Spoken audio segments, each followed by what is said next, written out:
Assalamualaikum jamaat. Aleyküm. Ушул бе сатылатын бе ушу темир көкпе, жаш бе. Баягы Каныбек Чойтоев Каныбектин жылкысынан чыккан бирок койгонбуз. Ошол аттын кызы.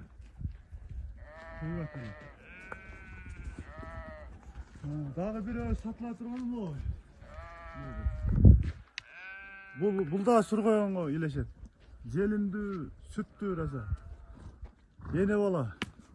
Бул баласы ургачы. Бе ушу ненеси жаш бе. Экинчи баласы ушу бе. Эгер сайын десе да өтө сонун, желим чоң. Баласы мына кызы. Хан уруктун кыздары. Ana şunlar. Yeni daha başlıyor.